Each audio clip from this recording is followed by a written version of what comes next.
Hey guys, it's Mike with another Gilded Guardians video. We're on day 6 of the free-to-play account. Got 10 summoning stones as our daily reward here. So they do a great job with your first week. Tomorrow we actually get to collect Grizel, so she will be our 4th legendary on our account in the first week. So that's pretty exciting. And we're going to claim that 100 gold, or 100,000 gold. It's a little better when it's 100,000. So today we're going to roll through. We're going to get through our crafting energy. We're going to get through our adventure energy. We're going to buy out all of the available energy that we can and press the account along again. Continue to craft some gear on the Guardians there and try to get more of that legendary tier 2 gear. And then press on with the endless, get some more rewards out of there. Before we do that, let's get into those summons. We did yesterday get a couple more, 3 of those summoning stones. So we actually have 13 to go through today. So that's pretty exciting. So we're hoping for a couple folks here. Durizda would be great. Any legendary, whether we have them or not. If we get a duplicate, we're actually able to enlighten that character, and seeing how we're using all 3 of the characters we have, that's a great fit. Grind is a good pull. He is a tank that does a lot of healing. Doesn't really do a lot of damage, but he definitely heals himself and keeps himself alive. So that's a cool addition to the account there. Always like to get new characters. Zedekis, of course we're gonna get a Zedekis, a Batu. We get them all the time. Remus, another Telva. So we could enlighten our Telva. Although we're not using her anymore. Tuskrog is a pretty good improvement over her. Kreese, so he is a warrior, and he might be a alternative to Ashwin up front, but I think Ashwin's going to be doing a little more damage, and if we do level him up, I think that he'll be a little less squishy, and I don't know if Kreese would actually be more durable than Ashwin, to be honest, because Ashwin does have a lot of self-healing mechanisms. So but he is a cool character. I did play with him on my main account when I first started, and he helped me along for a little bit, but I did replace him, I think, when I ended up getting Inara. She came into the team instead of him. So we got Zedekis. All right, let's see here. We got two more. Hopefully we have room. I know I ran out of room before. I did find out how to create more space, so that was pretty cool. I'll show you about how that works out. I think it's 200 rubies, and you can buy 5 more slots to put champions in. So that was a good find. All right, okay, a Doro. Now Doro's kit is kind of cool. Seeing how he's our last champion, let's go in and talk about his kit, because I've never built him, but I think he would be a really solid champion. So we come on in here and let's see if we can find that Doro. And there he is right there. And his skills. Alright, so he's got Thorn Whip, which is crowd control. He creates an area that deals 50% of the attack as physical damage within it every second for 6 seconds. So he's going to hit him 6 times with 50% of his damage. If any enemy leaves the area by more than 2 meters, they become stunned. So that's kind of cool. It keeps them confined to a specific space. And then they're dealt 500% of attack as physical damage. So if they leave that area, they're going to get hit pretty hard. Poisonous Arrows, another crowd control ability. Target the 2 furthest enemies, and after a short delay, slams them together, dealing 190% of attack as physical damage and causing dizzy. Each meter they are apart increases the damage dealt by 10% and the duration of the dizzy by 0.5%. So this is the part of his kit I thought was pretty interesting, because if you're going up against a couple snipers in the back, like a Durizda and an Inara or an Atticus, he's going to go with the furthest enemies and smack them together. So while they're back there just picking your team apart, he's actually going to cause them to go into dizzy mode and do quite a bit of damage to them. So I thought that was kind of a neat part of his kit. And then his passive is increase crit percent by 10%. Each critical hit increases attack by 5% over 10 seconds, and it's stackable. So it does increase his critical hits, and then it can get him more and more attack. So I think he's a pretty interesting champion. With the crowd control abilities, I think he can be really helpful if you're struggling to get through. Sometimes the answer isn't doing more damage. Sometimes the answer is crowd control. So that could be an interesting addition to the team. I don't know where he would fit right now. Maybe taking out Ashwin and putting him in. But it might be something we can play with. Maybe we'll do a video on it, but that's pretty fun. Seeing how we're here, let's look at Kreese's abilities as well. He's got charge, attack the nearest enemy 4 times with 60% of his attack physical damage, and dealing 150% physical damage, causing knockback. So that's on the last hit of the 4. He's going to do 150% and cause knockback, which we've seen with Telva, the knockback, and Inara. That knockback ability is pretty effective. Summons a phantom. This is a phantom self. Summons a phantom that has 30% of his attack, and 50% of his defense and 50% of his HP. Lasts up to 10 seconds. So that's like Tuskrog's Wolf, where it's going to be an extra punching bag up front to take on some damage and take that damage away from your characters. When attacked, this is Shadow Shield. He has a 10% chance to gain shield equal to 10% of his max HP that lasts up to 10 seconds. So that's kind of a cool piece too, where he's shielding himself to hopefully negate some of that damage. But being a warrior, I remember him being a little bit squishy and hard to keep alive.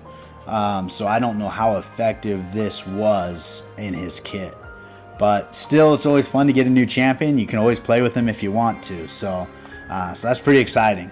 So I'm going to go ahead and jump into the craft, do some of that energy, roll through some adventure, and then endless. And we'll bring you back along as things are happening, so you can see the progress that we're making. So we are working on getting Ashwin completely tier 2 legendary gear. I did want to let you know, as you go through and you actually craft all this gear, you don't have to consolidate these pieces. If you go to the forge and you do have enough pieces to make the legendary gear, it will allow you to do it, and it'll ask you if you want to. So it's going to show you what you have, and it's going to say, hey, do you want to use all these materials to do that? And you can click OK, and it'll consolidate them for you. Legendary, that's pretty nice. So that is kind of a quick shortcut if you're kind of getting bored of clicking and dragging those pieces. That was something that I did learn that I figured I'd pass along to you. But we are making some headway here. We should have him outfitted in a complete set of legendary tier 2 gear by the time I'm done.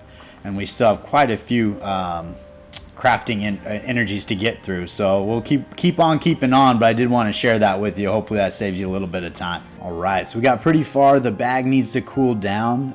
We have an entire new set of gear on Ashwin, so he's on tier 2. Haven't quite upgraded that yet, but that is priority 1. We have an entire new gear set on Tuskrog here with tier 2 gear, and then we have 3 gear sets we're trying to put together of the intelligence gear. So we've got 3 of her pieces on tier 2, and then I think we only got 1 of Thorit's pieces on tier 2, and then we have 3 of Aquyrus's, and all of her pieces actually match, so she's getting those bonus stats on every single piece of gear. So that's been super helpful to help her stay alive and do a little more for us, even though she's only on level 70.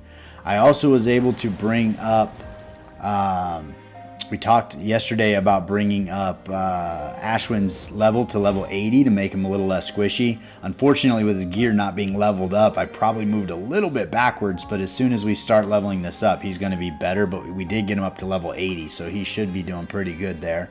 Still have Inara at level 80 and Tuskrog at level 80. Aquyrus at 70, and I think we're going to bring Thorit up to level 70 before we start working on Inara again. So we're going to jump in there. I think we're probably ready to start an endless battle and see where we can get with this new team, and then let that bag cool down so we can come back and make some more gear. So all right, so we'll bring you back in. We just wrapped up our endless battle. We made it through room 27, died in room 28.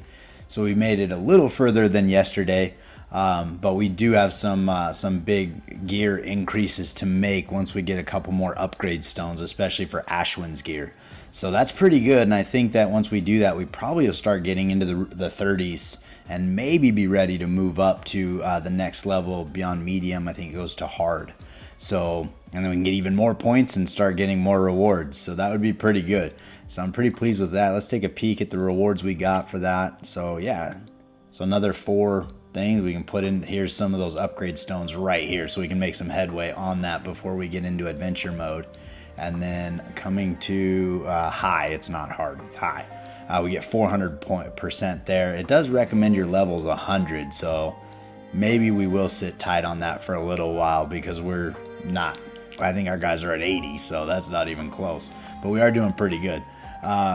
So I'll go ahead and grab that stuff. I'll put it into our characters, and then I'm going to go into adventure mode and see about progressing the game. Maybe beat a challenge or 2 we couldn't beat yesterday. All right, so we'll bring you back in here. This is the fight we lost yesterday. Recommended level is 55. We're in the final room here, 5, and if we beat this, this is challenge 3, so we can sweep this moving forward and start working on getting some of those epic characters. So we're in a better state than we were yesterday. We do have a little more health going on, and I definitely think we're a little more powerful, so hopefully we can get through it. We'll give it a good shot there, and Inara starting off with her ability. That's a great way to begin. Hopefully, yeah, Tuskarog and Ashwin are hanging on by a thread. Tuskarog's down. Ashwin's gone. Uh-oh. Maybe we're not going to get it today either. I really thought we'd make it through this. We still have Inara. She's our damage dealer at this point. Maybe. I don't know. This isn't looking good. We are hanging on by a thread here. You can see her knockback ability is slowing them down and preventing them from doing damage, and she's the last one they're attacking. They're going after Aquirus right now. So, oh man. So I don't know if we have it in us today, but we'll progress on in adventure mode and see if we can get a couple more levels in that space. But that's disappointing. I thought we were going to get it. I really did. We still have a little bit of upgrades we can do, so I might try it again if we do happen to get any gains that I think are big enough to get us there, and then I'll bring you back in for that. We did also open up the rush, which is, I'm not sure when that happened, but this is another currency you get in the game, and then you just run these 3 keys real quick, and we got a question mark right there with some 50 rubies waiting for us. So that's always fun. With this currency, you can get the soul stones to start enlightening your characters. First, I need copies of each of the characters before I can enlighten them with soul stones, but it'd be good to get a head start on those sooner than later. So we'll go in with our team here and just see. My guess is we probably won't do more than 50 to 100,000 of damage here. But we will start to get those. We get, as long as we complete the tasks every day, we get the stones or the currency. So it doesn't really matter how much damage you do at this point. It's just a matter of actually going through the game mode. So that's kind of fun. But yeah, we're doing 5,000. This may take a while. Yeah. I'm actually surprised we've lived this long, though. We've been going for a little bit here. So, we didn't get to 10,000. Didn't even get to 10,000. But we'll run through that 2 more times without the dread powers on, and then I'll jump into adventure mode and see if we can press on in some of those other levels. All right, so we did make it to the final room in the lava mine, which is the furthest we've been progressed in adventure mode so far. Recommended level here is 64, so I think our team might just match up better against Senders, being Hydrus, but it surprises me we're not able to beat a room that's recommended power 55. I think what I'm going to do is I'm actually going to take material off of Thorit and move it onto Marana and see if by doing a little more damage we're able to beat it. But that room we did lose Ashwin, but we made it through there okay. So we definitely progressed to the next level, and we'll take a peek and see what the recommended power is for this next room. And I think this is the 3rd time you beat it. It steps up just a little bit, and then we move into the challenge modes. And the challenge modes do step up the difficulty level kind of significantly, so it slows down your progress quite a bit. But we did make it through here, so we're in lava mines. We got to be at 67. This one was at 64, so it's not that that much more. But I am going to try that technique with Mirana and see if we're able to get through that challenge. Because if we could start sweeping that dungeon, it's going to help us out a lot with starting to accrue some of those epic fragments and those extra resources. So I'd really like to get that done today. So I'm going to give that a shot and see what happened. Okay, so we did outfit Mirana. This does make me feel a little better. That recommended level is 65, not 55. So that's probably why we're struggling. The challenge modes tend to be a little bit more difficult because you are only going through you're only going through 3 battles instead of 12 rooms or something like that. But we're going to go ahead and try this and just see if it does a little better, because it just felt like those battles were going on a little too long and we were taking a little too much damage. So I think if we had another damage dealer that was helping us move through the fight a little quicker, it might be beneficial. So we'll give this a shot and I'll let you know how it goes. That first room was pretty smooth there. We're going to select Graveyard. That's one of my favorite curses because it only affects you if you die, and if you die, you don't really care. So we're going to go ahead and move on to, this is the second battle in the third room here.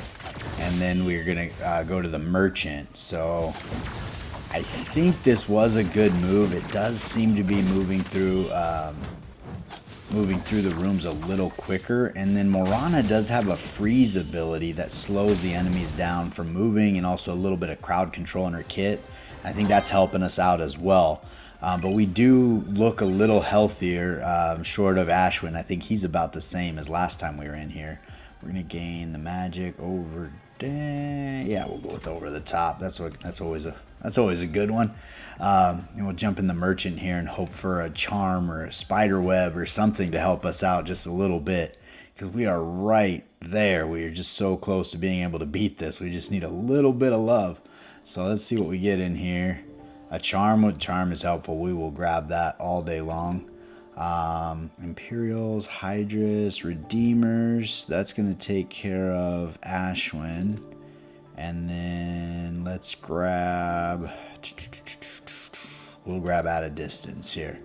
And we'll see if that does the trick. But I think that charm is going to help us out. That's where the enemies in the front line actually attack each other for 3 seconds instead of us.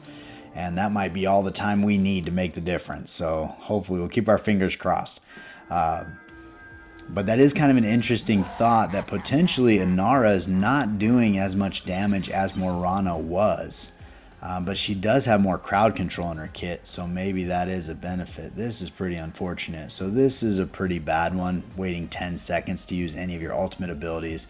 This one is horrible. We're going to go with Bone Shield. That's 25% shield they're going to get that we're going to have to get through. But we'll see if we can do it. Tushgrog's looking healthy. Ashwin hopefully gets some criticals in here and heals himself up. Every time he crits, he heals himself by 5%. So he can get his crit rate up. That is a huge win. And if he's down, I was going to say if Acquires can get a good timed heal on him, that would be good as well. But Tushgrog got this coming in with some ability and some stuns, so that should slow him down a little bit here. It's looking like we're not going to do it this time either. Oh man, this is just a tough room for us. So I think we did get closer though, but it wasn't enough. So we're gonna have to figure that out. Maybe that's a tomorrow project. So we just moved through that one room today, but we did get some legendary tier 2 gear on a couple more folks, and we'll keep moving in that direction. But that pretty much wraps up the day. We've gone through Endless and Rush and everything else. So I really appreciate you spending the time with me today. If you haven't done so yet, please like and subscribe. It means the world to me. And I can't wait to see you next time.